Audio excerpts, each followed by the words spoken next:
2 ದಿನಗಳ ಹಿಂದೆ CWRC ಆದೇಶ ಕರ್ನಾಟಕಕ್ಕೆ ಶಾಕ್ ಕೊಟ್ಟಿತ್ತು. ಇದರ ವಿರುದ್ಧ ಕರ್ನಾಟಕ ಸರ್ಕಾರ ಮೇಲ್ಮನವಿಗೆ ಹೋಗಿತ್ತು. ಇದೀಗ CWMA ಇಂದಲೂ ಕೂಡ ಕರ್ನಾಟಕ ರಾಜ್ಯಕ್ಕೆ ಬಿಗ್ ಶಾಕ್ ಸಿಕ್ಕಿದೆ. CWMA ನಿಂದ ಕರ್ನಾಟಕ ರಾಜ್ಯಕ್ಕೆ ಬಿಗ್ ಶಾಕ್ ಸಿಕ್ಕಿರೋದು ಕಾವೇರಿ ನೀರು ಹಂಚಿಕೆ ವಿಚಾರಕ್ಕೆ ಸಂಬಂಧಪಟ್ಟಂತೆ. ಕಾವೇರಿ ನೀರು ನಿರ್ವಹಣಾ ಪ್ರಾಧಿಕಾರ ಕರ್ನಾಟಕ ಮೇಲ್ಮನವಿಯನ್ನು ತಿರಸ್ಕರಿಸಿ ಈ ಹಿಂದೆ ಕಾವೇರಿ ನೀರು ನಿಯಂತ್ರಣ ಸಮಿತಿ ಅಂದರೆ CWRC ಕೊಟ್ಟಿದ್ದಂಥ ಆದೇಶವನ್ನು ಎತ್ತಿ ಹಿಡಿದಿದೆ. ಆ ಮುಖಾಂತರ ನಮ್ಮ ರಾಜ್ಯಕ್ಕೆ ಇದೊಂದು ದೊಡ್ಡ ಶಾಕ್, ಆಘಾತ. ಒಂದು ಕಡೆ ಇಡೀ ರಾಜ್ಯವ್ಯಾಪಿ ಪ್ರತಿಭಟನೆ ಆಗ್ತಾ ಇದೆ, ಯಾವುದೇ ಕಾರಣಕ್ಕೂ ನೀರನ್ನ ಹರಿಬಿಡಬಾರದು ಅಂತ. CWRC ಮುಂದಿನ 15 ದಿನಗಳ ಕಾಲ ಪ್ರತಿನಿತ್ಯ 3500 ಕ್ಯೂಸೆಕ್ ನೀರನ್ನ ಹರಿಸಬೇಕು. ಮುಂದಿನ 15 ದಿನಗಳಲ್ಲಿ 4 TMC ನೀರು ಹರಿಬೇಕು ಅಂತ ಆದೇಶವನ್ನು ಕೊಟ್ಟಿತ್ತು. ನಮ್ಮಲ್ಲಿ ನೀರಿನ ಕೊರತೆ ಇದೆ. ಕಾವೇರಿ ಕೊಳ್ಳದ 4 ಜಲಾಶಯಗಳಲ್ಲಿ ನೀರಿಲ್ಲ. ನಾವು ಇವತ್ತು ಬೆಳೆಗಳಿಗೆ ನೀರು ಕೊಡ್ತಾ ಇಲ್ಲ, ಕುಡಿಯುವ ನೀರಿಗಾಗಿ ಮಾತ್ರ ನೀರನ್ನು ಇಟ್ಕೊಂಡಿರೋದು ಅಂತ ನಮ್ಮದೇ ರಾಜ್ಯದ ಸಚಿವರುಗಳು ಅನೇಕ ಜನ ಮುಖಂಡಗಳೆಲ್ಲ ಮಾತನಾಡಿದ್ದನ್ನು ಕೇಳಿಸ್ಕೊಂಡಿದ್ವಿ. ಇದರ ವಿರುದ್ಧ ಮೇಲ್ಮನವಿಯನ್ನು ಹೋಗಬೇಕು, ರಾಜ್ಯ ಸರ್ಕಾರ ಸಮರ್ಥವಾದಂತಹ ವಾದವನ್ನು ಕಾವೇರಿ ನೀರು ನಿರ್ವಹಣಾ ಪ್ರಾಧಿಕಾರದ ಮುಂದೆ ಮಾಡಬೇಕು ಎನ್ನುವಂತಹ ಆಗ್ರಹಗಳು ಕೇಳಿಬಂದಿತ್ತು. ಆ ಆಗ್ರಹದ ನಂತರ CWRCಯ ಆದೇಶದ ಬೆನ್ನಲ್ಲೇ ಕರ್ನಾಟಕ ಮೇಲ್ಮನವಿಯನ್ನು ಸಲ್ಲಿಸಿತ್ತು.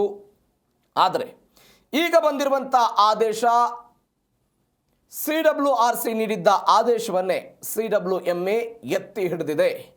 ಅಂದರೆ ಮುಂದಿನ 15 ದಿನಗಳ ಕಾಲ 3500 ಕ್ಯೂಸೆಕ್ ನೀರನ್ನು ತಮಿಳುನಾಡಿಗೆ ಬಿಡಬೇಕು ಅಂತ ಹೇಳ್ತಾ ಇರೋದು. ಅಂದರೆ ಕರ್ನಾಟಕದಲ್ಲಿ ಮಳೆ ಕೊರತೆ ಆಗಿದ್ದನ್ನು ನೋಡಿದ್ವಿ. 42% ಮಳೆ ಜೂನ್ ತಿಂಗಳಲ್ಲೇ ಆಗಿತ್ತು. ಜುಲೈ ತಿಂಗಳಲ್ಲಿ 35% ಮಳೆ ಕೊರತೆಯಾಗಿದೆ. ಕಾವೇರಿ ಭಾಗದಲ್ಲಿ ಅಂದರೆ ಸಾಮಾನ್ಯವಾಗಿ ಯಾವಾಗ ಸಂಪೂರ್ಣವಾಗಿ ಮಳೆಯಾಗುತ್ತೋ ಆ ಮಳೆಯಾದಂತಹ ವರ್ಷದಲ್ಲಿ ನೀರು ಹಂಚಿಕೆ ಮಾಡಲಾಗಿದೆ. ಸಾಮಾನ್ಯ ಮಳೆಯ ವರ್ಷ ಅಂತ ಕರೀತಾರೆ. ಹೀಗೆ ಸಾಮಾನ್ಯವಾಗಿ ಮಳೆಯಾದಂತಹ ಸಂದರ್ಭದಲ್ಲಿ ತಮಿಳುನಾಡಿಗೆ ಎಷ್ಟು ನೀರು ಹೋಗಬೇಕು, ಪುದುಚೇರಿಗೆ ಎಷ್ಟು ನೀರು ಹೋಗಬೇಕು, ಕೇರಳಕ್ಕೆ ಎಷ್ಟು ನೀರು ಹೋಗಬೇಕು, ಸಮುದ್ರದ ಪಾಲು ಎಷ್ಟು ಆಗಬೇಕು ಅನ್ನೋದ್ರ ಬಗ್ಗೆ ಒಂದು ಹಂಚಿಕೆ ಇದೆ. 2018ರಲ್ಲಿ ಸುಪ್ರೀಂ ಕೋರ್ಟ್ ಆ ಹಂಚಿಕೆಯನ್ನು ಮಾಡಿ ಅಂತಿಮ ತೀರ್ಪನ್ನು ಕೊಟ್ಟಿತ್ತು. ಆ ಅಂತಿಮ ತೀರ್ಪಿನಂತೆ ಕರ್ನಾಟಕ ತಮಿಳುನಾಡಿಗೆ 177 TMCಯನ್ನು ನೀರನ್ನು ಬಿಡಬೇಕಾಗತ್ತೆ. ಅದು ಪ್ರತಿ ತಿಂಗಳ ಜೂನ್ ತಿಂಗಳಿಂದ ಶುರುವಾಗಿ June, July, August, September, October, November ಹೀಗೆ ಪ್ರತಿ ತಿಂಗಳು ಕೂಡ ಇಂತಿಷ್ಟು TMCಯ ಲೆಕ್ಕದಲ್ಲಿ ನೀರನ್ನು ಹರಿಸಬೇಕು ಕರ್ನಾಟಕ, ಸುಪ್ರೀಂ ಕೋರ್ಟಿನ ಆದೇಶದ ಅನ್ವಯ. ಅದು ಸಾಮಾನ್ಯವಾಗಿ ಮಳೆ ಆದಂತಹ ವರ್ಷದಲ್ಲಿ. ಹಾಗೆ ಸಾಮಾನ್ಯವಾದಂತಹ ಮಳೆ ಆದಂತಹ ಸಮಯದಲ್ಲಿ ಯಾವ ಸಮಸ್ಯೆಯೂ ಕೂಡ ಆಗುವುದಿಲ್ಲ. 177 TMC ನಾವು ನೀರು ಬಿಡಬೇಕಾದಾಗಲೂ ಕೂಡ ಹೆಚ್ಚಿನ ನೀರನ್ನು ಬಿಟ್ಟಿರುವಂತಹ ಅನೇಕ ಉದಾಹರಣೆಗಳಿದೆ. ವರ್ಷಕ್ಕೆ 600-700 TMC ತನಕ ನೀರನ್ನು ಹರಿಸಿದ್ದೇವೆ. ಯಾಕಂದರೆ ವ್ಯಾಪಕವಾದಂತಹ ಮಳೆ ಆಗಿತ್ತು ಅನ್ನುವ ಕಾರಣಕ್ಕಾಗಿ. ಆದರೆ ಇಲ್ಲಿ ಸಮಸ್ಯೆ ಬರೋದು ಯಾವಾಗ? ಇಲ್ಲಿ ಸಮಸ್ಯೆ ಬರೋದು ಯಾವಾಗ ಮಳೆಯ ಪ್ರಮಾಣ ಕಡಿಮೆ ಆಗುತ್ತೆ, ಕರ್ನಾಟಕದಲ್ಲಿ ಮಳೆ ಕೊರತೆ ಆಗುತ್ತೆ. ಆವಾಗ ಬೆಂಗಳೂರಿನ ಸುತ್ತಮುತ್ತಲಿನ ಜಿಲ್ಲೆಗಳು, ಮಂಡ್ಯ, ಮೈಸೂರು, ಅದಾದ ನಂತರ ಮಂಡ್ಯದ ಮದ್ದೂರು, ಈ ಭಾಗ ರಾಮನಗರದ ಬಿಡದಿ ಎಲ್ಲ ಕಡೆಗಳಲ್ಲೂ ಕೂಡ ಬಿತ್ತನೆಗೆ ಕಾವೇರಿ ನೀರೆಲ್ಲ ಬೇಕಾಗುತ್ತೆ. ಬೆಳೆಗಳಿಗೆ ಕಾವೇರಿ ನೀರು ಬೇಕು. ಅಲ್ಲಿಯ ರೈತರು ಪ್ರತಿಭಟನೆ ಮಾಡೋದಕ್ಕೆ ಶುರು ಮಾಡ್ತಾರೆ, ಯಾವ ಕಾರಣಕ್ಕಾಗಿಯೂ ಕೂಡ ನೀರು ಹರಿಸಬಾರ್ದು ಅಂತ. ಈಗ ಅಂಥದ್ದೇ ಪರಿಸ್ಥಿತಿ ಇದೆ. ನಮ್ಮಲ್ಲಿ ನೀರಿಲ್ಲ. ಈ ನೀರು ಇಲ್ಲದೇ ಇದ್ದಾಗಲೂ ಕೂಡ ಈ ಪ್ರಾಧಿಕಾರಗಳಿಂದ ಬರ್ತಾ ಇರುವಂತಹ ಆದೇಶಗಳು ಮಾತ್ರ ತಮಿಳುನಾಡಿಗೆ ನೀವು ನೀರನ್ನು ಹರಿಸಬೇಕು ಎನ್ನುವಂಥ ಆದೇಶಗಳನ್ನು ಕೊಡ್ತಾ ಇದ್ದಾರೆ. ಈ ಆದೇಶಗಳನ್ನು ಕೊಡ್ತಾ ಇರುವುದರ ಭಾಗವಾಗಿ ಇದೀಗ ನೀರು ಹರಿಸಬೇಕು ಎನ್ನುವಂಥ ಆದೇಶ ಮತ್ತೊಮ್ಮೆ ಬಂದಿದೆ. ಅಂದರೆ ನಾವೇನು ಆಕ್ಷೇಪಣೆಯನ್ನು ಸಲ್ಲಿಕೆ ಮಾಡಿದ್ವಿ, ನಮ್ಮಲ್ಲಿ ಮಳೆಯ ಕೊರತೆ ಇದೆ, ಕುಡಿಯುವುದಕ್ಕಾಗಿ ಮಾತ್ರ ನಾವು ನೀರನ್ನು ಮೀಸಲಾಗಿಟ್ಕೊಂಡಿದ್ದೀವಿ, ಹೀಗಾಗಿ ತಮಿಳುನಾಡಿಗೆ ಯಾವುದೇ ಕಾರಣಕ್ಕಾಗಿಯೂ ಕೂಡ ನೀರು ಬಿಡುವುದಕ್ಕೆ ಸಾಧ್ಯ ಇಲ್ಲ ಅಂತ ನಾವೊಂದು ಆಕ್ಷೇಪಣೆಯನ್ನು ಮತ್ತು ಮೇಲ್ಮನವಿಯನ್ನು ಕಾವೇರಿ ವಾಟರ್ ಮ್ಯಾನೇಜ್ಮೆಂಟ್ ಅಥಾರಿಟಿಯ ಮುಂದೆ ತೆಗೆದುಕೊಂಡು ಹೋಗಲಾಗಿತ್ತು.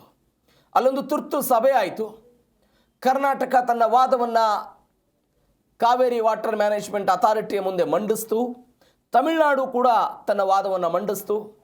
ಇದೆಲ್ಲವೂ ಆದ ನಂತರ ರಾಜ್ಯ ಸರ್ಕಾರಕ್ಕೆ ಅಥವಾ ಕರ್ನಾಟಕಕ್ಕೆ, ಕರ್ನಾಟಕದ ರೈತರಿಗೆ, ಕಾವೇರಿ ಕೊಳ್ಳದ ರೈತರಿಗೆ ದೊಡ್ಡ ಮಟ್ಟದ ಹೊಡೆತ ಬಿದ್ದಿದ್ದನ್ನು ನೋಡ್ತಾ ಇದ್ದೀವಿ. ಆ ಮುಖಾಂತರ ವಾಟ್ ನೆಕ್ಸ್ಟ್ ಅನ್ನುವಂತಹ ಪ್ರಶ್ನೆ ನೀವು ದೃಶ್ಯದಲ್ಲಿ ಗಮನಿಸ್ತಾ ಇದ್ದೀರಿ. ಬೇರೆ ಬೇರೆ ಜಿಲ್ಲೆಗಳು ಮತ್ತು ಬೇರೆ ಬೇರೆ ಪ್ರದೇಶಗಳಲ್ಲಿ ರೈತರು, ಕನ್ನಡ ಪರ ಸಂಘಟನೆಯವರು ಎಲ್ಲರೂ ಕೂಡ ಸರ್ಕಾರದ ವಿರುದ್ಧ ಪ್ರತಿಭಟನೆ ಮಾಡ್ತಾ ಇರೋದನ್ನು ನೋಡ್ತಾ ಇದ್ದೀರಿ. ಇವೆಲ್ಲದರ ನಡುವೆಯೂ ಕೂಡ ಇಂಥದ್ದೊಂದು ಆದೇಶ ಬಂದಿದೆ. ಮೊನ್ನೆಯಷ್ಟೇ 139ನೇ CWRC ಸಭೆಯಾಗಿತ್ತು.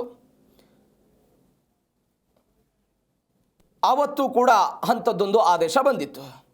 ಈ ಬಗ್ಗೆ ಮಾತನಾಡೋದಕ್ಕೆ ನೀರಾವರಿ ತಜ್ಞರಾಗಿರುವಂಥ ಕ್ಯಾಪ್ಟನ್ ರಾಜಾರಾವ್ ಅವರು ನಮ್ಮ ಜೊತೆ ಫೋನ್ ಸಂಪರ್ಕದಲ್ಲಿದ್ದಾರೆ. ಸರ್ ನಮಸ್ತೆ. ಸರ್ ನಮಸ್ತೆ. ನಮಸ್ತೆ. ನಮಸ್ತೆ ಸರ್. CWMAದಿಂದ ಒಂದು ನಿರೀಕ್ಷೆ ಇತ್ತು ಸರ್, ಕರ್ನಾಟಕಕ್ಕೆ ಒಂದು ನ್ಯಾಯ ಸಿಗಬಹುದು ಅಂತ, ಬಟ್ ಅದು ಹುಸಿಯಾಗಿದೆ. ಹೌದು. ಹೆಂಗ್ ನೋಡೋದು ಸರ್ ಈ ಆದೇಶವನ್ನ? ಅಲ್ಲಪ್ಪ, ಈಗ ಅವ್ರು ಹೇಳ್ತಾರೆ 55 TMC ನಮ್ಮಲ್ಲಿ ಇದೆ ಅಂತ. ಮುಂದೆ ಇನ್ನು 10-15 ದಿವಸದಲ್ಲಿ 10-15 TMC ಬರ್ಬೋದು ಅಂತ ಹೇಳ್ತಾರೆ. ಏನು ಅವ್ರು ಗ್ಯಾರಂಟಿ ಕೊಡ್ತಾರ? ಗ್ಯಾರಂಟಿ ಇದೆಯಾ ಬರುತ್ತೆ ಅಂತ? ಓಕೆ.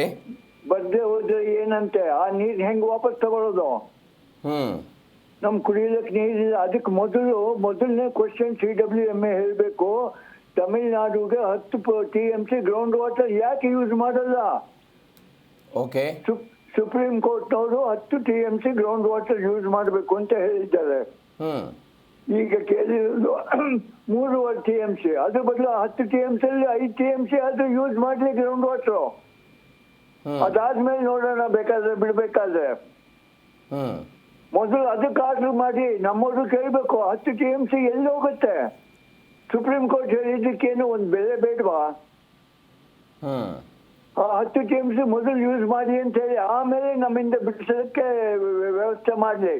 ಅಂದ್ರೆ ತಮಿಳುನಾಡು ಬಳಿ ಇರುವಂತ 10 TMC ನೀರನ್ನ ಮೊದಲು ಅವರು ಬಳಕೆ ಮಾಡಲಿ, ಅದಾದ ಖಾಲಿ ಆದ ನಂತರ ನೋಡೋಣ ಅನ್ನುವಂತ ವಿಚಾರ. ಹೌದು. ಅವರಲ್ಲಿ ಇರೋದು, ಅವ್ರಿಗೆ ಆರ್ಡರ್ ಮಾಡಿರೋದು, ಅದು ಮಾಡ್ತಾ ಇಲ್ಲ, ಅದು ಮಾಡಿದ್ದಾರ ಇಲ್ಲ ಅಂತ ಖಾತ್ರಿ ಮಾಡ್ಕೊಳ್ಳಿ CWMA. ಓಕೆ. ಅದಾದ್ಮೇಲೆ ಮುಂದೆ ಈ ರಾಜ್ಯ ಸರ್ಕಾರದ ಜಲಸಂಪನ್ಮೂಲ ಇಲಾಖೆಯ ಅಧಿಕಾರಿಗಳನ್ನ ಮನವರಿಕೆ ಮಾಡೋ ಪ್ರಯತ್ನಗಳಾಗಬೇಕಲ್ವಾ ಸರ್ ಇದು? ಅವರು ಹೇಳ್ಬೇಕಾಗಿತ್ತು, ಸ್ವಾಮಿ ಈ ಗ್ರೌಂಡ್ ವಾಟರ್ ಬಗ್ಗೆ ಯೂಸ್ ಮಾಡೋದು 10 TMC ಎಲ್ಲಿ ಯಾವಾಗ ಯೂಸ್ ಮಾಡಬೇಕು, ಇಂಥ ಬರಗಾಲ ಬಂದಿದೆ, ಇಂಥ ಕಷ್ಟಕಾಲ ಐತೆ, ಈಗ ಯೂಸ್ ಮಾಡಿ ಅಂತ ಹೇಳಕ್ಕೆ ನಿಮ್ಗೇನ್ ದಾರಿ ಅಂತ ಕೇಳ್ಬೇಕು ನಾವು. ಈ ಕಷ್ಟ ಕಾಲದ ಬಗ್ಗೆ ಏನು ಸೂತ್ರ ಇಲ್ವಾ ಸರ್? ಏನಪ್ಪ? ಕಷ್ಟ ಕಾಲದ ಬಗ್ಗೆ ಏನು ಸೂತ್ರ ಇಲ್ವಾ ಈ ವಿಚಾರದಲ್ಲಿ? ಅಲ್ಲ, ಇದುವರೆಗೂ ಸೂತ್ರ ಮಾಡೇ ಇಲ್ಲ. ಅದು ಏನ್ ಹೇಳ್ತಾರೆ, ವರ್ಷ ಪೂರ್ತಿ ವರ್ಷದ ಕೊನೆಗೆ ಅದು ಎಷ್ಟು ಡಿಫಿಸಿಟ್ ಇದೆ ಅಂತ ಮಾಡ್ಬೇಕು, ಅದು ಘೋಷಣೆ ಮಾಡ್ಬೇಕು. ಮೊದಲು ಘೋಷಣೆ ಮಾಡ್ಲಿ, ಈ ವರ್ಷ ಈ ವರ್ಷ ಡಿಫಿಸಿಟ್ ಇರೋದು, ಇಷ್ಟು ಡಿಫಿಸಿಟ್ ಆಗಿದೆ ಅಂತ ಈಗಲೇ ಹೇಳಕ್ ಆಗೋದಿಲ್ಲ. ಅದು ಕೊನೆಗೆ ಹೇಳಕ್ ಸಾಧ್ಯ. ಅದಿಲ್ಲದೆ ಸುಮ್ನೆ ನಮ್ಮ ನೀರ್ ಬಿಡು ಅಂತ ಹೇಳೋದು ಯಾವ ನ್ಯಾಯ? ಅವ್ರಿಗೆ ಇನ್ನೂ ನಾರ್ತ್ ಈಸ್ಟ್ ಮಾನ್ಸೂನ್ ಬರುತ್ತೆ 237 TMC. ಅದು ಕಾಯ್ಕೊಳ್ಳಿ. ಈಗಿದೆ 40 TMC ನೀರಿದೆ ಅವರಲ್ಲಿ. ಈಗ ಯಾಕೆ ಸುಮ್ನೆ ತಗೊಂಡೋಗಾದ್ರೆ ಸೇರ್ಸ್ಕೋಬೇಕು ಈ ನೀರು? ಬಟ್ ಅವ್ರು ಹೇಳ್ತಿದ್ದಾರೆ ಸರ್, ನಮ್ದು ಜೂನ್ ತಿಂಗಳಲ್ಲಿ ಬರಬೇಕಾಗಿದ್ದು 9 TMC, ಜುಲೈ ತಿಂಗಳಲ್ಲಿ ಬರಬೇಕಾಗಿದ್ದು 31 TMC. ಅಂದ್ರೆ 2 ತಿಂಗಳಲ್ಲಿ ತಮಿಳುನಾಡಿಗೆ ಹರಿಬೇಕಾಗಿದ್ದು 40 TMC ಆಗಿತ್ತು. ಅದರ ಪೈಕಿ ಕೇವಲ 3 TMC ಮಾತ್ರ ನಮಗೆ ನೀರು ಸಿಕ್ಕಿದೆ. ಅಲ್ಲ, ಈ ವರ್ಷ ಮಳೆ ಬಂದಿಲ್ಲ ಅಷ್ಟೇ. ಈಗ ನಾವು ಯೂಸ್ ಮಾಡಬೇಡ್ವಾ? ಅವನು 9 TMC ಅವನಿಗೆ ಬಿಡ್ಬೇಕಾದ್ರೆ ನಾವು ಎಷ್ಟು ಯೂಸ್ ಮಾಡಬೇಕು? ನಾವು ಈ ವರ್ಷ ನಾವು ವ್ಯವಸಾಯಕ್ಕೆ ಉಪಯೋಗಿಸ್ತಾ ಇಲ್ವಲ್ಲ, ಬರೀ ಕುಡಿಯೋ ನೀರಿಗೆ ಇಟ್ಕೊಂಡಿದ್ದೀವಿ ನಾವು. ಅವರು ವ್ಯವಸಾಯಕ್ಕೆ ಬೇಕು ಅಂತ ಹೇಳ್ತಾ ಇದ್ದಾರೆ. ಪ್ರಯಾರಿಟಿ ಇರೋದು ಕುಡಿಯೋ ನೀರಿಗೆ, ಮೊದಲನೇ ಪ್ರಯಾರಿಟಿ ಇರೋದು. CWMA ಹೇಳ್ಬೇಕು, ಸ್ವಾಮಿ ಈ ವರ್ಷ ಅವರು ಕರ್ನಾಟಕದಲ್ಲಿ ಬೆಳೆನೇ ಬೆಳೀತಾ ಇಲ್ಲ, ನೀರು ಯೂಸ್ ಮಾಡ್ತಾ ಇಲ್ಲ ಇರಿಗೇಷನ್ಗೆ, ಬರೀ ಕುಡಿಯೋದಕ್ಕೆ ಇಟ್ಟಿದ್ದಾರೆ. ನೀವು ಇರಿಗೇಷನ್ ಕೇಳ್ತಾ ಇದ್ದೀರಾ, ಇದು ಯಾವ ನ್ಯಾಯ ಅಂತ ಕೇಳ್ಬೇಕು ಅವರು. ಅದು ಮೊದಲು 10 TMC ಗ್ರೌಂಡ್ ವಾಟರ್ ಯೂಸ್ ಮಾಡಿಬಿಟ್ಟು ಬನ್ನಿ ಅಂತ ಹೇಳ್ಬೇಕು. ಓಕೆ. ಅದು ಮಾಡಿದ್ರೆ ಸುಮ್ಮನೆ ಬಿಡು ಅಂತ ಹೇಳಿದ್ರೆ ಸರಿಯಲ್ಲ ಅದು. CW ಒಂದು ವೇಳೆ ಸರ್ ನೀವು ಹೇಳುವ ಹಾಗೆ ಕರ್ನಾಟಕ ವಾದವನ್ನು ಮಂಡಿಸಿ 10 TMCಯನ್ನು ಬಳಕೆ ಮಾಡಿ ಅಂತ ತಮಿಳುನಾಡಿಗೆ ಸೂಚಿಸಿ CWRC ಮತ್ತು CWMA ಸಭೆಯಲ್ಲಿ ಇದ್ರ ಬಗ್ಗೆ ಚರ್ಚೆ ಆದ ನಂತರ CWMA ಮತ್ತು CWRC ಒಪ್ಪಿಕೊಂಡಾಗಲೂ ಕೂಡ ತಮಿಳುನಾಡು ಮೇಲಂತದಲ್ಲಿ ಕೋರ್ಟಿಗೆ ಹೋಗುವ ಸಾಧ್ಯತೆ ಇರುತ್ತಲ್ವಾ? ಸರಿ ಇಲ್ಲ. ಮೊದಲು 10 TMC ಯೂಸ್ ಮಾಡಲಿ. 10 TMC ಯೂಸ್ ಮಾಡಬೇಕಾದ್ರೆ ಈ ಜೂನ್ ತಿಂಗಳು ಆಗಸ್ಟ್ ಬರುತ್ತೆ. ಅಷ್ಟೊಳಗೆ ನಮ್ಮ ಅವ್ರು ಹೇಳ್ದಂಗೆ ಇನ್ನೂ 10-15 TMC ಬಂದ್ರೆ ಅವಾಗ ಬಿಡು ಅಂದ್ರೆ ಒಂದು ಸ್ವಲ್ಪ ಬಿಡ್ಬೋದು. ಓಕೆ. ಸೊ ಅದುವರೆಗೂ ಈ 10 TMC ಬಗ್ಗೆ ಏನ್ ಗತಿ? ತಮಿಳುನಾಡು ಸುಪ್ರೀಂ ಕೋರ್ಟ್ ಹೇಳಿದ್ಮೇಲೆ ಅದಕ್ಕೊಂದು ನ್ಯಾಯ ಬೇಡವಾ? ಅಲ್ಲ, ತಮಿಳುನಾಡವರು ಹೇಳ್ತಾ ಇರೋದೇ 2018ರ ಸುಪ್ರೀಂ ಕೋರ್ಟ್ನ ತೀರ್ಪು ಬಗ್ಗೆ ಹೇಳ್ತಾ ಇದ್ದಾರೆ. ನಮಗೆ ಬರಬೇಕಾದಂಥ ಪಾಲನ ಮಾತ್ರ ನಾವು ಕೇಳ್ತಾ ಇದ್ದೀವಿ ಅಂತ. ಅದೇ ನಮ್ಗೆ 40 TMC ಬರಬೇಕಾಗಿತ್ತು, ಆ ನೀರು ಬಂದಿಲ್ಲ, ಅದ್ರ ಬಗ್ಗೆ ನಾವು ಪ್ರಶ್ನೆ ಮಾಡ್ತಿದ್ದೀವಿ ಅಂತ. 40 TMC ಮಾಮೂಲು ಮಳೆ ಬಂದ್ರೆ ಓಕೆ. ಮಾಮೂಲು ಮಳೆ ಎಲ್ಲಿ ಬಂದಿದೆ? ಎಷ್ಟು ಡಿಫಿಸಿಟ್ ಇದೆ? ಓಕೆ. ಅದು ಅದಕ್ಕೆ ಮೊದಲು ಅವ್ರ ಹತ್ರ ಇರೋ 10 TMC ಇಂಥ ಕಷ್ಟ ಕಾಲದಲ್ಲಿ ಅಲ್ವಾ ಉಪಯೋಗಿಸ್ಬೇಕಾಗಿದ್ದು. ಮೊದಲು ಗ್ರೌಂಡ್ ವಾಟರ್ ತೆಗೆದು ಯೂಸ್ ಮಾಡಲಿ ಅವ್ರು ಎಲ್ಲಿ ಬೇಕೋ ಅಲ್ಲಿ. ಓಕೆ. ಆಮೇಲೆ ನಮ್ಮ ಹತ್ರ ಬರಲಿ ಅಥವಾ CWMA ಬರಲಿ. ಸರ್, ಈಗ CWRC ಮತ್ತು CWMA ಕೊಟ್ಟಿರುವಂತ ಆದೇಶವನ್ನ ಪ್ರಶ್ನೆ ಮಾಡಿ ಕರ್ನಾಟಕ ಏನ್ ಮಾಡಬಹುದು? ಏನ್ ಆಪ್ಷನ್ಗಳಿದೆ? ಇನ್ನೇನಿದೆ, ಸುಪ್ರೀಂ ಕೋರ್ಟ್ ಹೋಗ್ಬೇಕು. ಸ್ವಾಮಿ ಅವ್ರು ಸರಿಯಾಗಿ ಇಂಟರ್ಪ್ರಿಟ್ ಮಾಡ್ತಾ ಇಲ್ಲ. ಕಷ್ಟ ಕಾಲದಲ್ಲಿ ಏನು ಅಂತ ನಾವು ಕ್ವಶನ್ ಕೇಳಿದ್ದಕ್ಕೆ CWMA ಇದು ವಾಟರ್ ಟ್ರಿಬ್ಯುನಲ್ ನಮ್ಗೆ ಆದೇಶ ಕೊಟ್ಟಿದೆ. ವಾಲ್ಯೂಮ್ 5 210ನೇ ಪೇಜು 25ನೇ ಪ್ಯಾರಾ ಓದ್ಲಿ ಅವರು. ನಾವು ನೀರು ಈಗಲೇ ಹಿಡಿದಿಟ್ಕೋಬೇಕು ನಮ್ಮಲ್ಲಿ ಅಂತ ಹೇಳಿದೆ. ನಾವು ಕುಡಿಯೋದಕ್ಕೆ ಮಾತ್ರ ಹಿಡಿದಿಟ್ಕೊಂತಾ ಇರೋದು. ಅಲ್ಲ, ನೀವು ಹೇಳ್ತಾ ಇದ್ರಿ ಕೋರ್ಟಿಗೆ ಹೋಗ್ಬೋದು ಅಂತ ಹೇಳ್ತಾ ಇದ್ದೀರಿ ರಾಜಾರಾವ್ ಅವರು. ಸ್ವಾಮಿ, ಇಲ್ಲಿ ಇನ್ನೊಂದು ಏನಾಗಿದೆ, ಡೆಡ್ ಸ್ಟೋರೇಜ್ ಜೊತೆಗೆ ಇದು ಯಾವ ತಿಂಗಳು? ಇದು ಇನ್ನು ಜುಲೈ. ಹೌದು. ಇನ್ನು ಮತ್ತೆ ಜೂನ್ ಬರ್ಬೇಕು ಅಂದ್ರೆ ಇನ್ನು 8-9 ತಿಂಗಳು ಬೇಕು. ಅವಾಗ ಎವಾಪರೇಷನ್ ಗ್ಯಾಸ್ ಎಲ್ಲಿಂದ ತಂದ್ಕೊಡ್ಬೇಕು? ಅದು ಟ್ರಿಬ್ಯುನಲ್ ಹೇಳಿದೆ 17 TMC ಎವಾಪರೇಷನ್ ಲಾಸ್ ಆಗುತ್ತೆ ಅಂತ. ಓಕೆ. ಸೊ ಇದು ಡೆಡ್ ಸ್ಟೋರೇಜ್ ಎವಾಪರೇಷನ್ ಲಾಸ್ ಹೋಗ್ಬಿಟ್ರೆ ನಮ್ ಕುಡಿಯೋ ನೀರಿಗೆ ಮಾತ್ರನೇ ಅಲ್ಲಿ ಉಳ್ಕೊಂಡಿರೋ ನೀರು. Okay sir. ಅದಕ್ಕೋಸ್ಕರ ನಾವು ಕೇಳ್ತಾ ಇರೋದು ಮೊದಲು 10 TMC ನೀವು ಗ್ರೌಂಡ್ ವಾಟರ್ ಯೂಸ್ ಮಾಡಿ ಅಂತ. ಓಕೆ ಸರ್, ನೋಡೋಣ ಸರ್ ಏನಾಗುತ್ತೆ ಈ ಪ್ರಕರಣ ಅಂತ. Thank you so much sir, Jai Kannada ಜೊತೆ ಮಾತನಾಡಿದ್ದಕ್ಕೆ. Thank you so much. Karnataka ಸರ್ಕಾರದ ಮುಂದಿರುವಂಥ ಆಪ್ಷನ್ ಕೋರ್ಟಿಗೆ ಹೋಗಬಹುದು ಅಂತ CWRC ಮತ್ತು CWMA ಕೊಟ್ಟಿರುವಂಥ ಆದೇಶವನ್ನು ಪ್ರಶ್ನೆ ಮಾಡಿ ನಮ್ಮ ಸಂಕಷ್ಟದ ಪರಿಸ್ಥಿತಿಯನ್ನು ಕೋರ್ಟ್ನ ಮುಂದೆ ವಾದಿಸಿ ನೀರು ಬಿಡದಂತೆ ಆದೇಶವನ್ನು ತಂದುಕೊಳ್ಳೋದು ಕರ್ನಾಟಕದ ಸರ್ಕಾರದ ಮುಂದಿರುವಂತಹ ನೆಕ್ಸ್ಟ್ ಆಪ್ಷನ್. ಬಟ್ ಕೋರ್ಟ್ನ ಮುಂದೆ ಹೋದಾಗ ಆಗುವಂತಹ ಚರ್ಚೆಗಳು, ಯಾಕಂದರೆ 2-3 ಬಾರಿ ನಾವು ಇಂಥದ್ದೊಂದು ಆದೇಶಗಳು ಬಂದಾಗ ಕೋರ್ಟಿಗೆ ಹೋಗಿದ್ದೀವಿ, ಕೋರ್ಟ್ಗಳು ಕೂಡ ಆದೇಶವನ್ನು ಕೊಟ್ಟಿವೆ ನೀರನ್ನು ಹರಿಸಬೇಕು ಅಂತ ಆದೇಶಗಳು ಬಂದಿದ್ದನ್ನು ನೋಡ್ತಾ ಇದ್ದೀವಿ. ಎಲ್ಲದಕ್ಕೂ ಒಂದು ಪರಿಹಾರ ಮೇಕೆದಾಟು ಯೋಜನೆ ಆಗಬೇಕು ಅನ್ನುವಂಥದ್ದು ಒಂದು. ಎರಡನೇದ್ದು ಸಂಕಷ್ಟ ಸೂತ್ರ ಅನ್ನೋದು ಹಂಚಿಕೆ ಆಗಬೇಕು ಉಭಯ ರಾಜ್ಯಗಳ ನಡುವೆ ಅಂತ. ಸಾಮಾನ್ಯವಾದಂತಹ ಮಳೆಯ ಸಂದರ್ಭದಲ್ಲಿ ಸಮಸ್ಯೆ ಬರಲ್ಲ, ಮಳೆ ಆಗದೇ ಇದ್ದಾಗ ಇಂಥದ್ದೊಂದು ಸಮಸ್ಯೆ ಬರುತ್ತೆ. ಮಳೆ ಆಗದಿದ್ದಾಗ ಏನು ಸಮಸ್ಯೆ ಆಗಬೇಕು ಅಂತ ನೀವು ನೋಡಿ. 2022 ಮತ್ತು 23ರ ಆ ವರ್ಷದಲ್ಲಿ ಸುಪ್ರೀಂ ಕೋರ್ಟ್ನ ಅನ್ವಯ ನಾವು ತಮಿಳುನಾಡಿಗೆ ಎಷ್ಟು ನೀರು ಹರಿಸಬೇಕಾಗಿತ್ತು? 177 TMC ನೀರು ಹರಿಸಬೇಕು. ಆದರೆ ನಾವು ತಮಿಳುನಾಡಿಗೆ ಹರಿಸಿದ ನೀರಿನ ಪ್ರಮಾಣ ಎಷ್ಟು? 667 TMC. ಹೆಚ್ಚು ಕಡಿಮೆ 3 ಪಟ್ಟು ನೀರನ್ನು ಹೆಚ್ಚು ಹರಿಸಿದ್ದೇವೆ. ಯಾವ ಕಾರಣಕ್ಕಾಗಿ? ಮಳೆ ಜಾಸ್ತಿ ಆಗಿತ್ತು ಅನ್ನೋ ಕಾರಣಕ್ಕಾಗಿ. 2023-24ರಲ್ಲಿ 177 TMC ನಾವು ನೀರು ಹರಿಸಬೇಕಾಗಿತ್ತು ತಮಿಳುನಾಡಿಗೆ. ಆ ವರ್ಷ ಮಳೆಯ ಕೊರತೆ ಉಂಟಾಗಿತ್ತು. ಕರ್ನಾಟಕ ತಮಿಳುನಾಡಿಗೆ ಹರಿಸಿದ ನೀರಿನ ಪ್ರಮಾಣ 80ರಿಂದ 90 TMC. ಅಂದರೆ 22-23ರಲ್ಲಿ 3 ಪಟ್ಟು ನೀರು ಹೆಚ್ಚಳವನ್ನು ಹರಿಸಿದ್ವಿ. ಅವತ್ತು ತಮಿಳುನಾಡು ಕೂಡ ಪ್ರಶ್ನೆ ಮಾಡಿಲ್ಲ, ಯಾಕೆ ನೀರನ್ನು ಹರಿಸ್ತಾ ಇದ್ದೀರಿ ಅಂತ. ಬಿಕಾಸ್ ಮಳೆ ಜಾಸ್ತಿ ಆಗಿತ್ತು. 23-24ರಲ್ಲಿ ಮಳೆ ಕಡಿಮೆ ಆಯಿತು. ನಾವು ಹರಿಸಬೇಕಾಗಿದ್ದಂಥ ನೀರಿನ ಪ್ರಮಾಣಕ್ಕಿಂತಲೂ ಕೂಡ ಕಡಿಮೆ ಹರಿಸಿದ್ದನ್ನು ನೋಡಿದ್ವಿ. 2024-25 177 TMC ಹರಿಸಬೇಕಾಗಿತ್ತು. 3 TMC ಎಕ್ಸ್ಟ್ರಾ ಹರಿಸಿದ್ವಿ. 180 TMC ತಮಿಳುನಾಡಿಗೆ ಹೋಯಿತು. 2025-26 177 TMC ನೀರನ್ನು ಹರಿಸಬೇಕಾಗಿತ್ತು.